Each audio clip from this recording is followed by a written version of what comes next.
Segue-se um momento dedicado ao tema da depressão à felicidade, numa abordagem médico-espiritual pela doutora Olfa Manduj, disse bem, que é médica psiquiatra, mestre em metodologia estatística aplicada à pesquisa biomédica e é mestre também em saúde pública.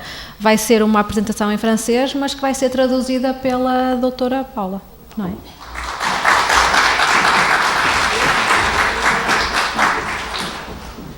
Bonjour, je suis très contente d'être parmi vous. Je remercie beaucoup Paula pour l'invitation. Je suis désolée, je ne parle pas portugais, donc Paula va traduire. Então, está muito contente de estar aqui connosco, está muito grata pelo convite que lhe foi dirigido e que tem muita pena de não falar em francês e por isso vamos tentar traduzir. Português, desculpa. Então. Je vais vous parler aujourd'hui d'un point de vue de la prise en charge de la dépression d'une manière globale, intégrative, une démarche qui est médicale, psychologique et spirituelle. Eu vou hoje falar-vos da depressão rumo até à felicidade, numa perspectiva global e geral, numa perspectiva também médico-espiritual. Donc on dit, on a souvent entendu, on dit le plus souvent que la dépression c'est la maladie du siècle. Et c'est pas faux parce que l'Organisation mondiale de la santé nous dit que en l'année 2020, les troubles mentaux, les maladies psychiatriques vont être les maladies les plus fréquentes.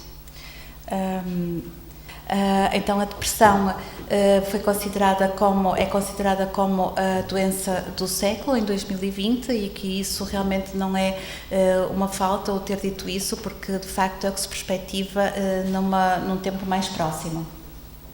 Le mot dépression est un mot vague, c'est un mot qui recouvre un ensemble hétérogène d'états qui vont d'une simple tristesse, la simple tristesse de l'humeur, jusqu'à des troubles dépressifs très graves. A palavra depressão é um termo vago que engloba um conjunto de estados heterogéneos que vão desde a simples alteração de humor, como a tristeza, até a transtornos depressivos graves. Elle peut être physiologique parce que notre humeur n'est pas une constante, c'est pas stable, elle peut varier selon le contexte de vie et peut être pathologique. Dans les troubles dépressifs, on voit les troubles dépressifs dans les cas de dysthymie, de troubles bipolaires quand il s'agit de la phase dépressive et l'épisode dépressif majeur dont je vais vous en parler aujourd'hui. A depressão pode ser fisiológica porque nós não mantemos ao longo do dia, ao longo da vida, sempre o mesmo estado de humor e pode ser patológica, sendo que dentro do patológico existe uma grande variedade de transtornos depressivos, a distimia, a fase depressiva do distúrbio bipolar e o episódio depressivo major do que iremos falar sobretudo hoje. Donc, comme je vous ai dit, la dépression est la maladie du siècle, mais aussi dans les troubles dépressifs, c'est la pathologie psychiatrique la plus fréquente. Então, como eu já disse, a depressão é então a doença do século, mas também dentro das doenças psiquiátricas ela é mais frequente. Elle touche globalement 3% des hommes, 6% des femmes, mais ça dépend des études, ça va entre 5 et 20%. A prevalência, portanto, está descrita como 3% dos homens e 6% nas mulheres, mas em vários estudos ela varia numa percentagem até 20%. Elle est plus fréquente en France qu'en Portugal parce que Paula a mis plus rose chez vous que en France. Ela é mais frequente em França do que em Portugal porque eu vejo aqui pessoas mais felizes do que na França. C'est une maladie qui est parfois mortelle parce que 15% des personnes déprimées vont décéder par suicide, vont se suicider. Então é uma doença muitas vezes mortal porque 15% dos deprimidos vão, digamos, decidir-se ou pensar no suicídio. Elle commence à jeune Elle est plus fréquente chez les femmes que chez les hommes et c'est une maladie qui est à haut risque quand les personnes sont sans emploi, au chômage. Ela pode começar nos jovens, atinge mais as mulheres do que os homens e o desemprego é um risco acrescido para este desfecho. Elle peut être primaire, c'est-à-dire il n'y a pas de cause et c'est le cas le plus fréquent. Ela pode ser primária, ou seja, não há uma causa específica e é a situação mais frequente. Et elle peut être secondaire, par exemple à des problèmes psychologiques comme la schizophrénie, les troubles anxieux, les problèmes endocriniens comme l'hypothyroïdie, les problèmes neurologiques comme la sclérose en plaques, les cancers, tuberculose, les maladies du système ou la consommation de drogue et de toxiques. Então ela pode ser de causa psiquiátrica, como por exemplo no caso da esquizofrenia endócrina, como por exemplo no caso do hipotiroidismo, neurológico, como na esclerose lateral amiotrófica, não é? Ou em placas, com a esclerose múltipla, Parkinson. Também pode acontecer na patologia do cancro, na tuberculose e nas doenças sistémicas. Isto também está associado ao consumo de drogas e tóxicos. On appelle syndrome dépressif une rupture avec l'état antérieur, c'est-à-dire la personne change d'humeur. Elle était plutôt bien et son état change. C'est une rupture avec un état antérieur. Chamamos depressão a um estado de ruptura com o estado interior do sujeito, ou seja, uma situação em que a pessoa está bem e depois tem uma alteração de humor com um início abrupto ou progressivo. Oui.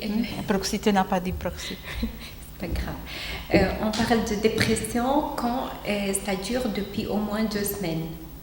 Designamos por depressão quando os sintomas perduram mais de 2 semanas. Comme vous voyez là dans ce graphique, j'ai essayé de mettre les principaux symptômes dépressifs. Donc dans tous les symptômes que vous voyez là dans les cercles, il faut au moins 5 symptômes et que ça dure depuis 2 semaines pour parler d'un état dépressif. Então, tentei englobar todos os sintomas característicos da depressão neste diagrama e é preciso ter pelo menos 5 destes sintomas durante pelo menos 2 semanas para podermos falar em depressão. Bien sûr, le symptôme indispensable, c'est l'humeur dépressive, c'est-à-dire une douleur morale. La personne ressent une douleur morale. Sendo que os principais é o humor depressivo, ou seja, uma dor moral, a pessoa sente um estado de dor interior. Le deuxième symptôme, c'est l'anédonie. L'anédonie veut dire perte de plaisir. La personne n'a plus le plaisir à faire quoi que ce soit. O segundo sintoma é a anedonia e que significa que há uma perda de prazer. A pessoa não sente qualquer tipo de prazer nas atividades do dia a dia. Le symptôme aussi, un des symptômes les plus indispensables pour faire le diagnostic d'un état dépressif, c'est le ralentissement psychomoteur. Ça veut dire que la personne devient lente, son discours est lent, ses gestes sont lents, tout est lent, tout est ralenti. Um outro sintoma importante para o estado depressivo é a lentificação do estado motor, não é? Não é psicomotor, é motor. Psicomotor. Enfim, tudo fica lentificado, não é? Tudo o que a pessoa faz de uma forma mais lenta. Não é? Et la personne a des idées très négatives dans la tête. Le pire, c'est avoir les idées suicidaires. Mais on trouve aussi des idées de dévalorisation, de culpabilité, comme par exemple tout est de sa faute. A pessoa tem ideias sempre muito negativas, mesmo antes da ideia suicídia, e, portanto, ideias de culpabilidade, sentindo que tudo é culpa sua. Les autres symptômes qui sont aussi très fréquents, c'est la perte de l'appétit, qui engendre une perte de poids. Parfois, c'est l'inverse. la personne mange beaucoup. Outro sintoma importante é a perda de apetite, e a perda de peso associada, embora muitas vezes possa verificar o contrário, com um aumento do apetite e aumento de peso. Les troubles du sommeil. As alterações do sono.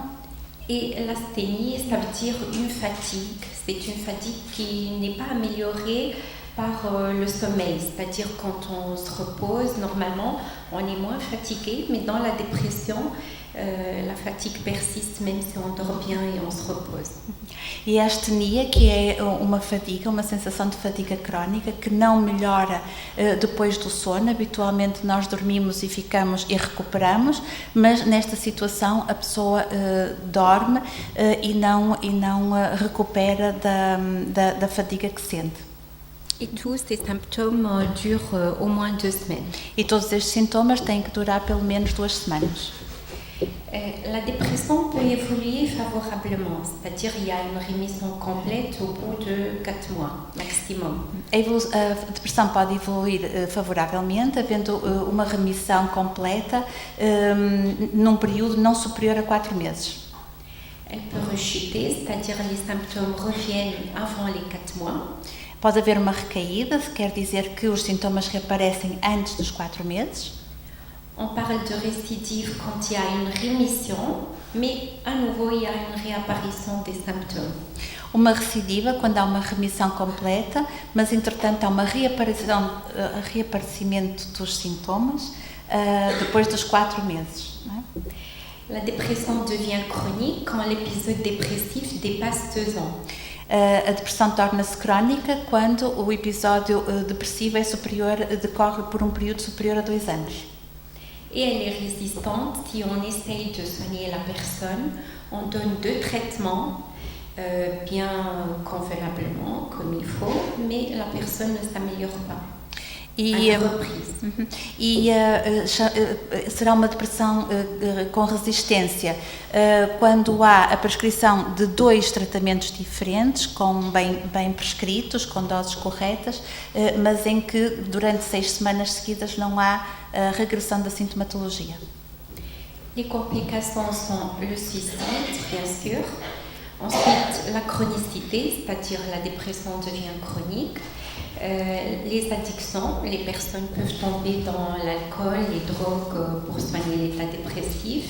Ils sont désinsérés totalement de la société, ils perdent leur boulot ou un virage maniaque, mais ça c'est autre chose.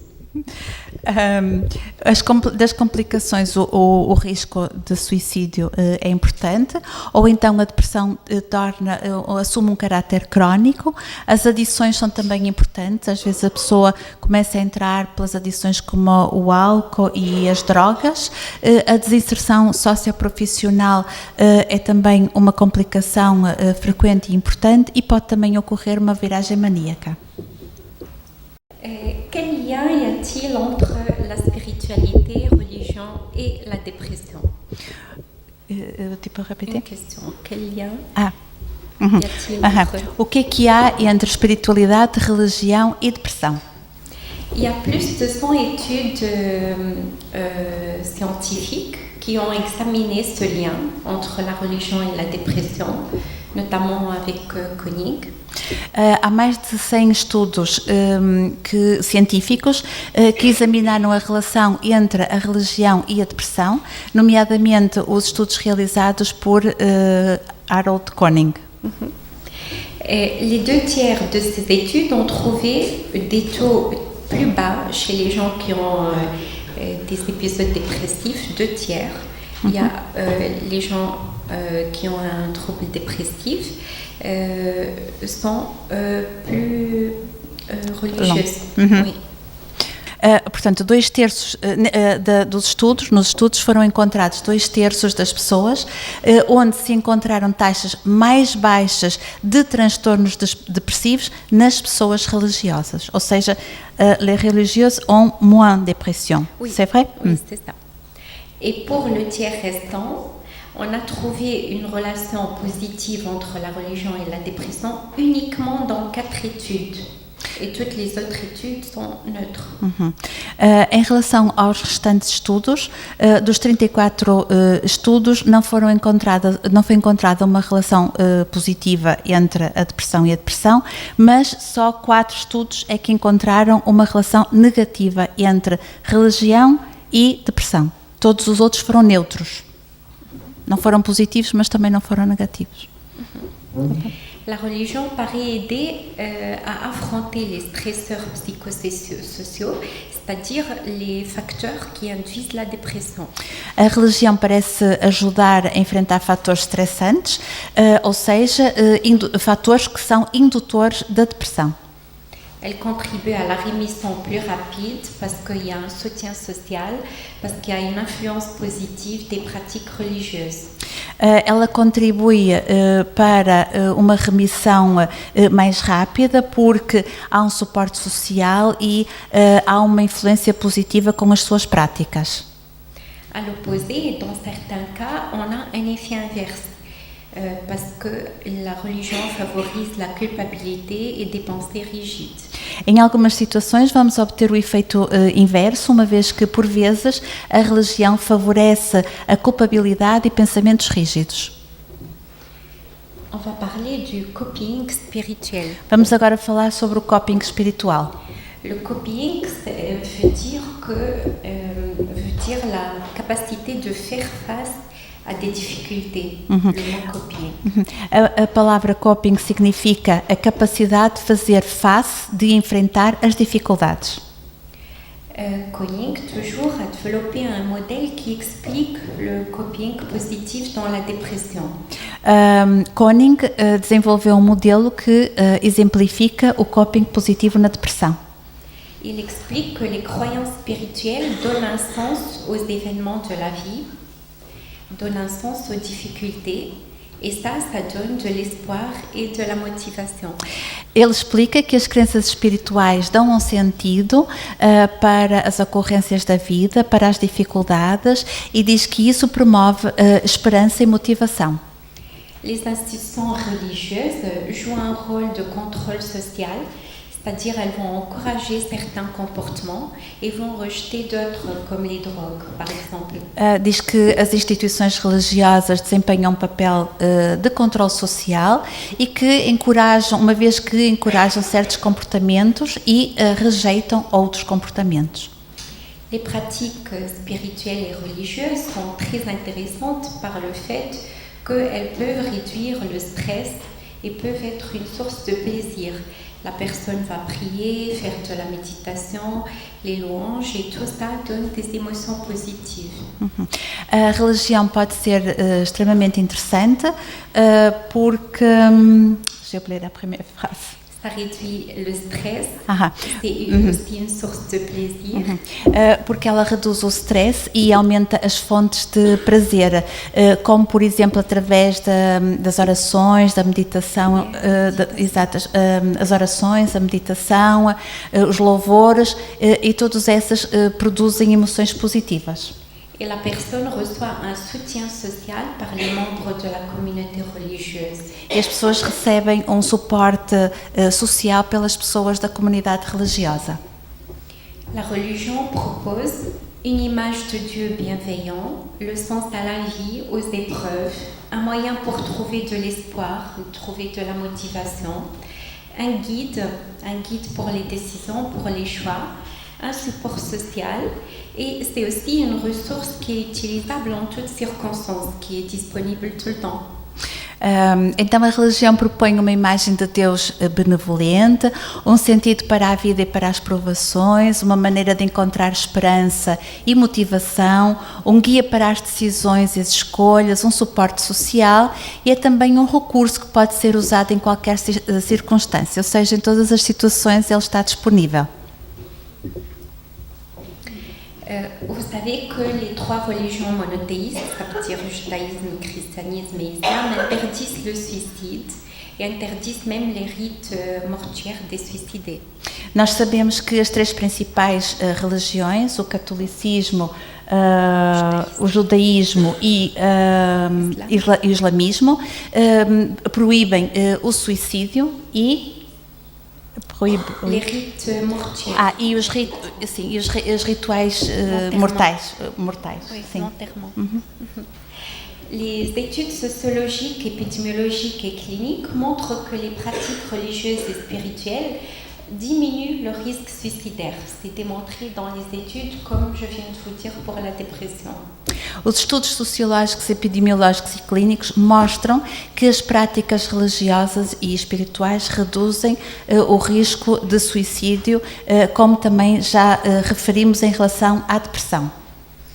Ce n'est pas le degré de croyance à une religion qui est important. C'est pas la religion elle-même, mais c'est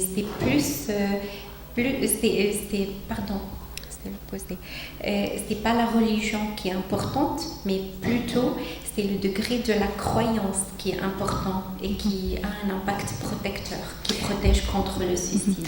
Ou seja, não é a religião em si que é importante, mas a fé, a crença que a pessoa tem, independentemente da religião, que tem de facto um impacto protetor no comportamento suicida. Il y a une étude américaine qui a été faite chez 90 000 femmes américaines qui a montré que autant elles pratiquent, autant elles ont des pratiques religieuses, autant le risque de suicide est plus faible. Et même ça diminue par 5 fois le risque de suicide. Há estudo feito com mulheres americanas, com 90 000 mulheres americanas, em que se chegou à conclusão que o facto de assistirem a um serviço religioso pelo menos uma vez por semana promovia a redução do risco de suicídio em 5 vezes. Il y a des mécanismes qui protègent. Há mecanismos que protegem. Ça protège quand ça aide à faire face au désespoir, ça aide à donner un sens. Il y a aussi la peur de la condamnation, la peur de l'enfer, et il y a un support par la communauté religieuse. Esta prática tem mecanismos de proteção, quando ajuda a enfrentar o desespero, consegue dar um sentido da vida e ajuda a lidar com o medo da condenação e dá ou permite dar um apoio, permite encontrar um apoio interpessoal. Il y a aussi des mécanismes à l'opposé qui peuvent favoriser le suicide, c'est-à-dire il y a un effet inverse. Et là, parce que par exemple la personne veut aller vivre auprès de Dieu, elle dit qu'elle en a marre de la vie, il y a peut-être mieux ailleurs, elle veut partir, ou bien elle est en colère contre Dieu, dit que j'ai pas besoin de cette épreuve, c'est très dur pour moi, et elle décide de partir, de se suicider parce qu'elle a perdu la foi.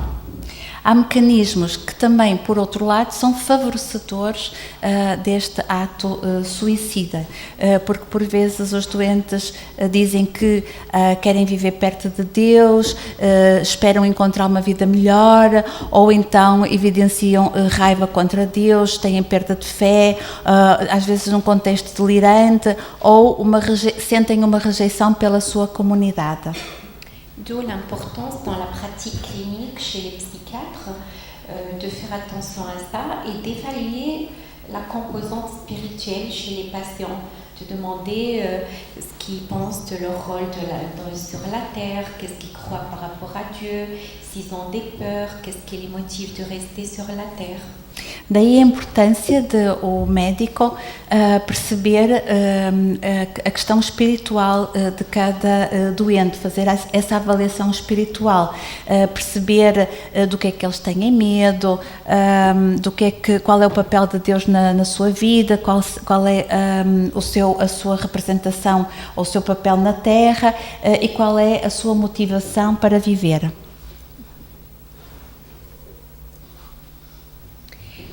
J'ai mené une étude sur la religion et le suicide en France, dans un hôpital en France. Trouxe-vos trabalho sobre estudo realizado num hospital em França sobre o suicídio. Il y avait 88 personnes qui étaient hospitalisées suite à une tentative de suicide en 2012. Et, combien de personnes? 88. 88, parce que lá são 84 pessoas Este estudo incluiu 84 pessoas de um serviço de psiquiatria em internamento. Et encore? Il y avait 88 personnes qui étaient hospitalisées pour des tentatives de suicide. Sim, então são 88 pessoas que foram, digamos, identificadas como tendo tentativa de suicídio. Ça, c'est ça. Et donc, tous ces gens-là qui ont commis des tentatives de suicide ont répondu à des questionnaires. Moi, j'ai travaillé sur un questionnaire qui s'appelle le OCOL, SRBB. C'est un questionnaire de l'Organisation mondiale de la santé. Spirituality, Religion, Personal Beliefs. Então, todas essas pessoas que cometeram, todas as 88 pessoas que cometeram tentativa de suicídio, responderam a um questionário elaborado pela Organização Mundial de Saúde e sobre espiritualidade, religiosidade e croyances personnelles. E crenças pessoais. Donc là, dans ce tableau, je vous montre les résultats de mes études concernant ce questionnaire, le OCOL SRBB. Este quadro tenta resumir o resultado do meu estudo. Le questionnaire comporte 8 dimensions spirituelles. O questionário comportava 8 dimensões espirituais. Qui sont la connexion spirituelle, le sens de la vie, l'émerveillement, la plénitude, la force spirituelle, paix et sérénité, espoir et optimisme et la foi. Então, essas dimensões são a conexão espiritual, o sentido de vida, o maravilhado ou maravilhamento, não sei muito bem como é que se traduz para português, não, je n'ai pas encontré le parfaite forme de traduire cet mot. Encantamento, talvez encantamento. Plenitude, força espiritual, paz e serenidade, esperança e otimismo e fé. Merveillement, c'est par exemple le rapport avec la nature. Être impressionné, être comme ça, émerveillé par la beauté de la nature, Dieu, fleurs. Sim, a doutora diz que o émerveillement é como, por exemplo, a relação com a natureza, o encantamento, provavelmente sim, o encantamento com aquilo que nos rodeia e que é belo. Tableau, musique, sim, isso, um quadro, um belo quadro, a sensação que nos produz olhar um belo quadro, ouvir uma boa música, então é isso. Voir la beauté dans la création divine. Comment? Voir la beauté dans la création divine. Sim, acreditar na criação divina. C'est ça l'émerveillement. Et donc, dans les 8 dimensions, on voit bien dans le tableau que toutes les composantes sont très basses chez les personnes qui ont fait une tentative de suicide par rapport à la population générale. La différence pour les 8 dimenssions était significative. E o que se verificou é que todas estas dimensões têm valores muito mais baixos quando comparados com a população geral.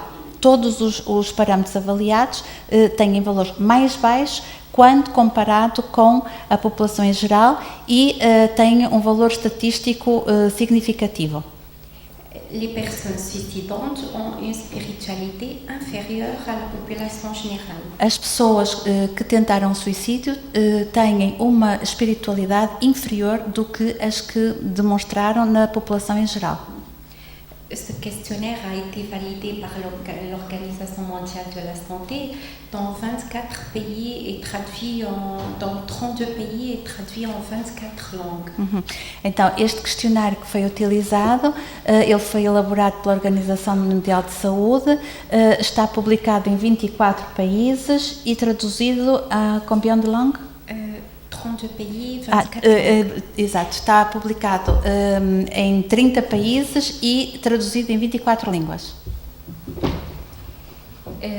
Après la suite de l'étude, on a demandé à tous ces gens-là, les 88 personnes, on les a appelés 2 ans après et on a essayé de voir s'ils ont à nouveau essayé de mettre fin à leur vie, s'ils ont à nouveau fait une tentative de suicide 2 ans après.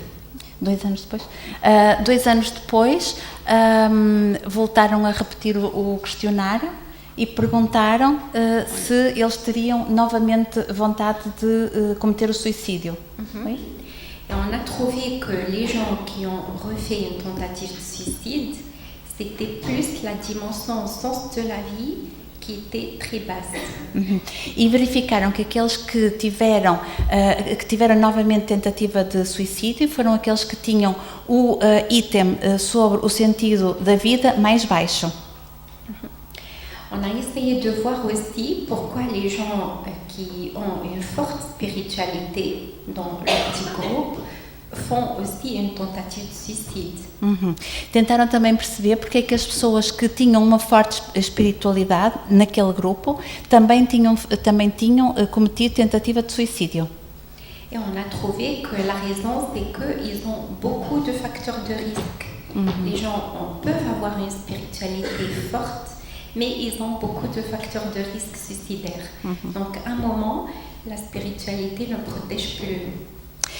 Eles verificaram que então essas pessoas que apesar de terem uma espiritualidade tinham tentado o suicídio, que tinham vários fatores de risco sociais. Então nessas situações percebe-se que nessas situações de elevado risco social a espiritualidade já não acaba por já não ser protetora. Quand il y a beaucoup de facteurs de risque comme le chômage, des personnes qui vivent seules, célibataires, divorcés, ont des problèmes d'alcool, des problèmes associés, là, la spiritualité ne protège plus. Elle peut être forte, mais ne protège plus. Mesmo quando a espiritualidade é forte, quando há problemas como o desemprego, o divórcio, esqueci-me das outras, le divorce, le desemploi, chômage, maladie, doenças graves, enfim, todas essas situações, portanto, já não são capazes de ser combatidas com pela espiritualidade. Qu'est-ce qu'on fait devant un état dépressif majeur? O que é que fazemos perante um estado depressivo major? Tout d'abord, on fait un diagnostic clinique. Je tiens à souligner que la dépression, c'est une maladie. Ce n'est pas une personne qui n'est pas très forte, qui n'est pas courageuse, c'est une maladie. Inicialmente o mais importante é fazer um diagnóstico, sendo que a depressão é uma doença e não uma situação em que estamos perante uma pessoa que não é forte, que não tem coragem para enfrentar os seus problemas. On doit chercher s'il y a une cause, si la maladie est primaire ou secondaire. Devemos tentar procurar se há uma causa primária ou secundária. On étudie le terrain, on cherche s'il y a des facteurs qui ont déclenché, des antécédents dans la famille ou chez la personne, ou s'il y a une maladie aussi, une maladie grave. Tentamos saber se há fatores desencadeantes, se há antecedentes de depressão na família ou na pessoa e se há história pregressa ou tratamentos anteriores de depressão. Et on évalue bien évidemment le risque suicidaire. E assim avaliamos o risco suicida. La prise en charge de la dépression comporte plusieurs dimensions. Il y a plusieurs moyens qui sont la plupart du temps dans l'ordre chronologique. Portanto, as modalidades de manejo, a forma de lidar com esta situação incluem várias etapas, das quais iremos então falar. Une question toujours fréquente et qui se pose toujours, est-ce que les traitements antidépresseurs sont nocifs? Est-ce que les traitements antidépresseurs sont indispensables? Uma pergunta que surge quase sempre ou frequentemente é se o uso dos antidepressivos são nocivos e se são incontornáveis ou não. Aujourd'hui, on ne connaît pas très bien les mécanismes de la dépression. Até hoje não conhecemos bem os mecanismos precisos da depressão. Mais on suppose qu'il s'agit d'une baisse, d'un affaiblissement de taux de neurotransmetteurs, notamment la sérotonine. Mas pensa-se que isso tem a ver com níveis baixos de neurotransmissores, nomeadamente a serotonina. La sérotonine qui est responsable de l'appétit, du sommeil, de la sexualité. A serotonina, que é responsável pelo apetite, pelo sono, pela sexualidade. Et la noradrénaline qui est le neurotransmetteur indispensable pour l'énergie, pour l'action. E a noradrenalina, que é um neuroreceptor fundamental pela energia e pela... Le dernier mot. L'énergie. E a ação. E a ação de fazer as coisas. Les traitements antidépresseurs auraient pour rôle de rétablir la concentration normale des neurotransmetteurs. La personne en dépression, elle va perdre la sérotonine, la noradrénaline, et le traitement antidépresseur rétablit ces taux-là dans le cerveau. O tratamento antidepressivo tem como por objetivo recuperar a concentração normal de neurotransmissores. Portanto, elas têm a quantidade de neurotransmissores baixos e com o tratamento pretende-se normalizar esses valores. Les antidépresseurs agissent très lentement. Il faut 2 à 3 semaines et on commence à voir une amélioration des symptômes dépressifs au bout d'un mois environ. Os antidepressivos têm uma ação lenta e, portanto, só se começa a verificar a sua ação ao fim de 2 ou 3 semanas e muitas vezes é preciso um mês para ter resultados. Il faut les prescrire au moins pendant 4 à 9 mois. É preciso prescrevê-los pelo menos de 4 a 9 meses. Parce que ça permet au cerveau de sécréter ses propres neurotransmetteurs. Para dar tempo a que o cérebro consiga começar a produzir os seus próprios neurotransmissores. Les traitements antidépresseurs ne vont pas agir tout seuls. Pour rétablir un état dépressif, ça suffit pas. Os antidepressivos não vão agir por si sós, não vão resolver tudo isoladamente e, portanto, é preciso juntar outras ações. Si on ne change pas le contexte, si on ne change pas les facteurs dépressogènes, on ne peut pas améliorer un état dépressif. Se não mudamos o contexto, as ações, não é possível sair de um estado depressivo. L'hygiène de vie est à corriger dans la plupart des cas. A higiene de vida tem que ser corrigida na maior parte dos casos. Mais il n'y a pas de règle. Mas não há regras. C'est-à-dire une personne qui déprime, les amis, les voisins, l'entourage va dire, va faire du yoga, va faire la méditation, il faut manger ci, manger ça, il faut faire du sport. Mais il n'y a pas de règle. Ce qui marche pour une personne ne marche pas pour tout le monde. Quando há uma depressão, os amigos, os familiares tentam fazer recomendações de fazer yoga, de comer isto, de comer aquilo, de ir ao ginásio, enfim. Mas a verdade é que não há regras e aquilo que pode ser importante para uma pessoa pode não ser importante para outra. E então é importante ver nesse contexto. Donc plutôt les bonnes questions à poser, c'est et qu'est-ce que vous aimeriez introduire dans votre vie? C'est pas la vie des autres, des amis ou de l'entourage qui est important, c'est la vie de la personne. On doit demander à la personne qu'est-ce qu'elle aime introduire dans sa vie et qu'est-ce qui peut la rendre heureuse. O importante então é perguntar à pessoa o que é que ela gostaria de fazer na sua vida, de introduzir de novo na sua vida.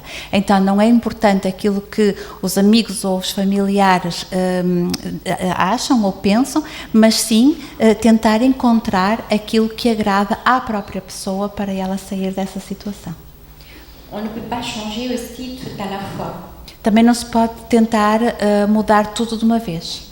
On change une habitude ou un comportement à la fois. Muda-se um hábito ou um comportamento de cada vez. À chaque fois, on attend acquérir l'habitude avant de passer à une autre. Tenta superar uma ação, um comportamento antes de se propor a mudança de outro. Pour améliorer un état dépressif, pour continuer après le traitement antidépresseur, dans la thérapie, souvent je propose aux personnes de voir les 8 domaines principaux de leur vie, qui sont l'amour, le travail, l'argent, le développement personnel, la spiritualité, leur vie sociale, amis, la famille et la santé. Essayer de se situer, de voir où est-ce qu'ils en ont dans ces 8 domaines. Perante uma pessoa com uma depressão, eu proponho-lhe que façam uma avaliação destes 8 domínios. O domínio do amor, do trabalho, do dinheiro, do desenvolvimento pessoal, da espiritualidade, da vida social e amigos, da família e da saúde. Et on travaille domaine par domaine par ordre prioritaire. La personne choisit les domaines et les classe par ordre prioritaire. Então, as pessoas dentro destes domínios vão escolher aqueles que são para eles prioritários e vai-se trabalhar um domínio de cada vez de acordo com a importância dada ou a opção da pessoa perante a sua situação. Comment aller de la dépression vers le bonheur? Como então passar da depressão à felicidade? Parce que le traitement, le changement de l'hygiène de vie et tout, c'est pas toujours suffisant non plus. Porque a medicação, a higiene de vida, enfim, isso não transforma a situação de repente. Dans les enquêtes sociologiques, on a trouvé que le bonheur est responsable et est lié à 50% par le patrimoine génétique, 10% par les conditions de vie et 40% c'est un choix. Em pesquisas sociológicas chegou-se à conclusão que a felicidade tem os seguintes componentes: 50% decorre de um património genético, 10% está relacionado com as condições de vida, mas 40% depende da nossa escolha. Des conditions de vie favorables, c'est-à-dire naître dans un pays riche, dans une famille riche, ça représente uniquement 10%. Ça rend pas heureux. Ou seja, vivemos num país rico, numa família rica, termos meios sociais, isso representa apenas 10% para que sejamos felizes.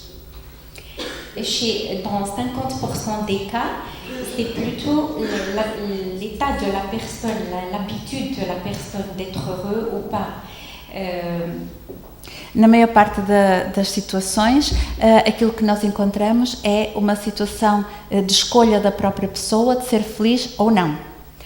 Et des personnes sont de nature joyeuse. As pessoas têm habitualmente uma natureza feliz. Et quand il y a un événement heureux, pour eux, ils sont contents, ils sont joyeux, c'est normal. Quando há um evento bom, elas são felizes, são contentes, isso é normal. Il y a un événement malheureux, ils disent je relativise, ça va aller.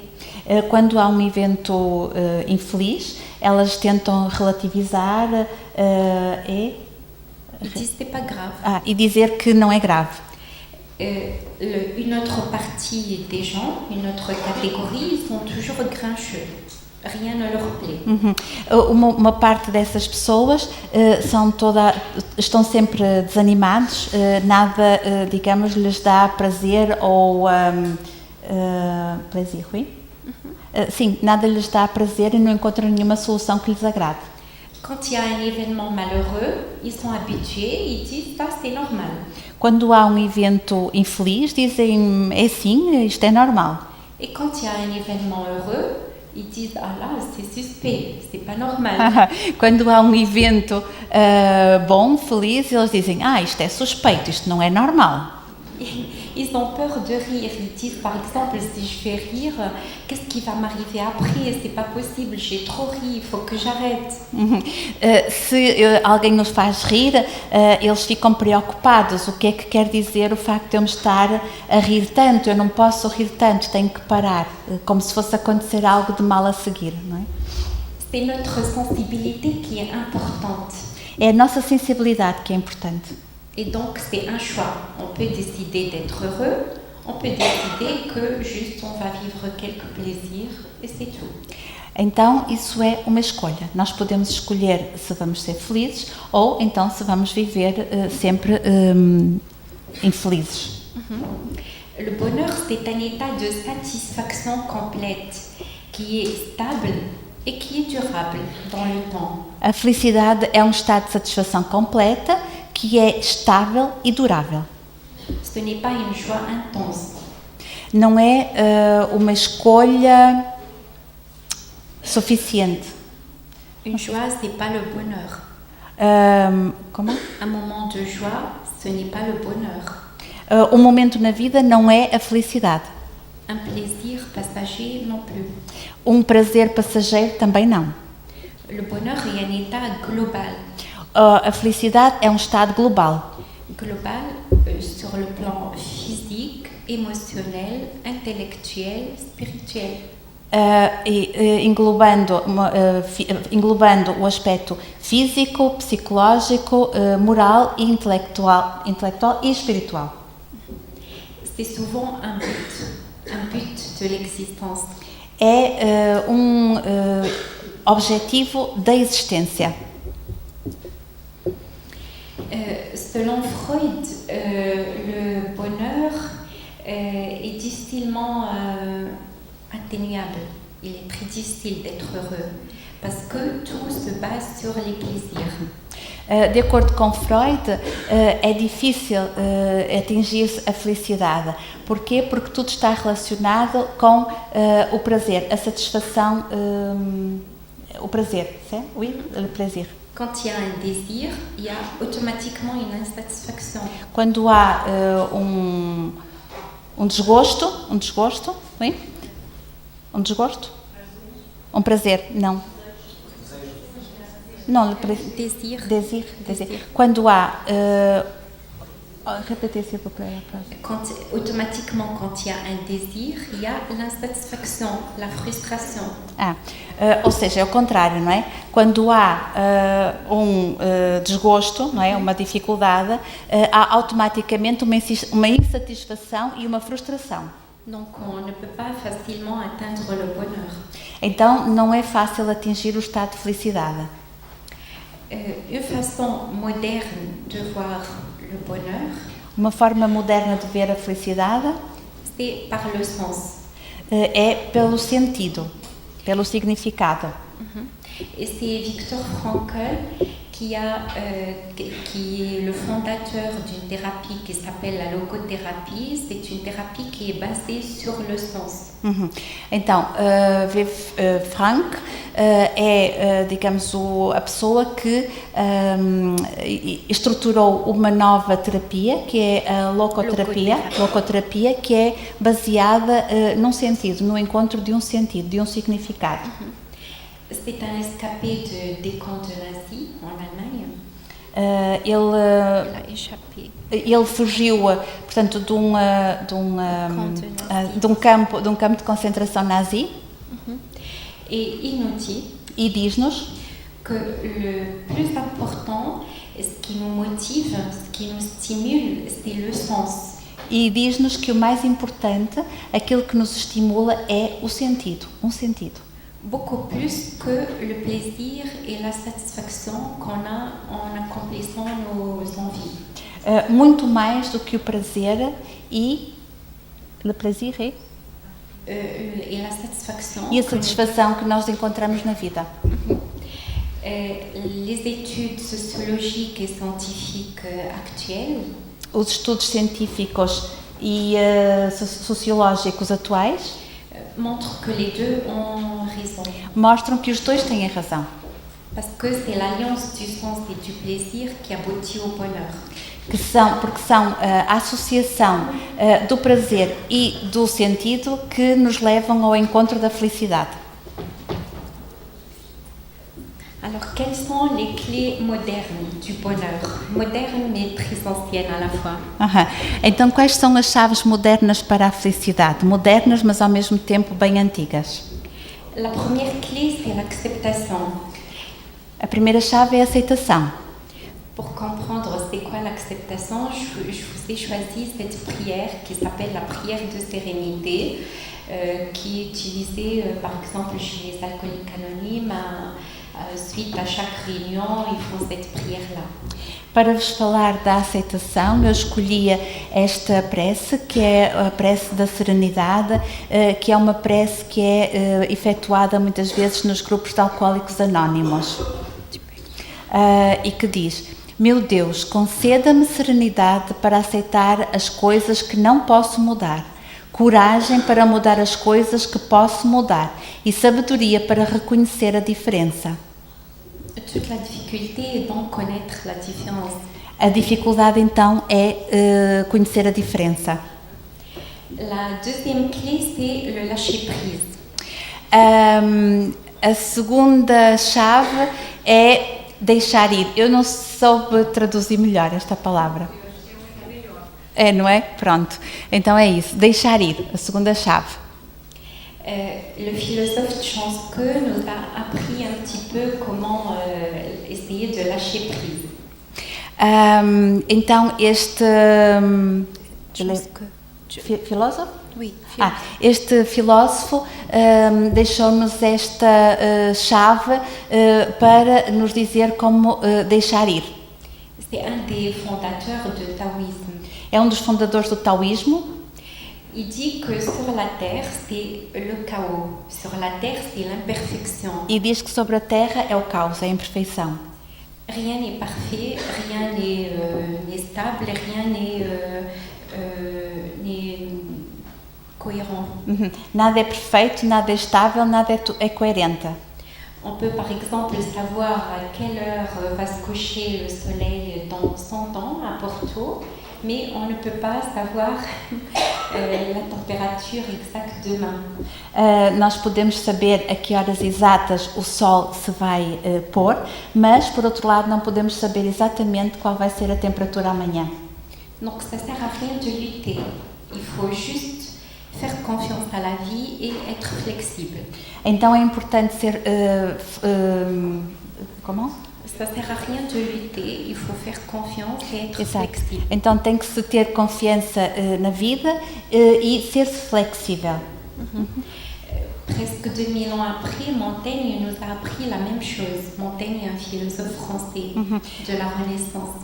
Quase 1000 anos depois, Montaigne trouxe a mesma coisa, a mesma afirmação, o mesmo ensinamento. Oui, c'est ça. Il a perdu 5 enfants, 5 de ses enfants. Ele perdeu 5 filhos. Et il a dit, c'est pas la peine il faut juste accepter E ne pas lutter. E ele disse que tem que se aceitar e não lutar. La troisième clé, c'est la gratitude. C'est comme nous a appris Gilson ce matin. A terceira chave é a gratidão, como Gilson nos falou da parte da manhã. Le cerveau humain ne peut pas accepter 2 émotions à la fois. O cérebro humano não pode acolher 2 emoções ao mesmo tempo. Et la gratitude, c'est une émotion qui est très très forte, qui va être dominante par rapport à une autre émotion. E a gratidão é uma emoção muito, muito forte, que vai ser dominante quando posta com outra emoção. Donc dans les travaux d'Emmons, comme nous a montré Gilson aussi, la gratitude permet un état de bien-être et du bonheur et de la joie. Então, o trabalhar este estado de gratidão vai nos permitir um estado de bem-estar e de felicidade. Ils ont montré que les gens qui ont un carnet de gratitude, os estudos mostraram que as pessoas que têm um estado não é, de gratidão, où ils mettent 3 à 5 choses pour lesquelles ils ont de la reconnaissance, que têm 4 ou 5 coisas para as quais elas têm uma postura de gratidão, c'est-à-dire tenir un carnet et dans lequel tous les soirs on va écrire 3 à 5 choses. Je remercie pour, je remercie Dieu, je remercie l'univers pour, ou bien je suis reconnaissante pour 3 à 5 choses et on fait ça juste avant de dormir. On va dormir sur des notes positives et ça améliore beaucoup notre bien-être. As pessoas, uma sugestão é ter um caderno em que se escrevam 4 a 5 coisas que impliquem um sentimento de gratidão e fazer isso todas as noites antes de dormir, e isso tem sem dúvida alguma um efeito benéfico na nossa vida. La clé d'après, c'est le pardon. Le pardon des autres, on le connaît très bien. Le pardon de soi, c'est un peu plus difficile. C'est l'autocompassion, c'est être en autocompassion avec soi-même. A chave seguinte é a do perdão e do autoperdão. O perdão nós conhecemos bem, mas o autoperdão é mais difícil. Mas é preciso aprender a perdoarmos os outros e a perdoarmos a nós próprios. La clé d'après, c'est la réévaluation et fixer des objectifs de manière permanente et réévaluer ces objectifs. A chave seguinte é a reavaliação constante dos objetivos. Le plus important, c'est que ces objectifs soient chargés de sens et sont en accord avec nos valeurs, nos croyances et nos passions. E que estes objetivos vão de acordo com os nossos valores, as nossas crenças e as nossas paixões. Et la dernière clé, c'est cultiver l'amour des autres et l'amour de soi. C'est ça qui nous réunit sur la terre. E a última chave é cultivar o amor aos outros, cultivar o amor a si próprio. É esta chave que nos reúne na Terra. Je finis juste par la définition du bonheur selon Aristote et selon Gandhi. Je laisse Paula lire. Eu termino com a definição de Aristóteles e de Gandhi sobre a felicidade. Aristóteles diz que a felicidade é o princípio e a razão de ser da vida, o objetivo e a finalidade suprema da existência humana.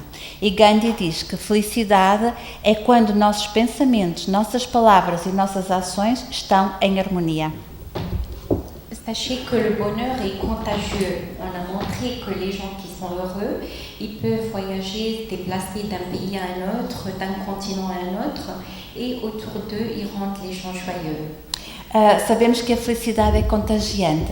As pessoas felizes ou alegres vão de país em país e à volta delas reúnem sempre pessoas que sentem essa felicidade e esse bem-estar, transmitem essa felicidade e esse bem-estar. Merci beaucoup. Obrigada.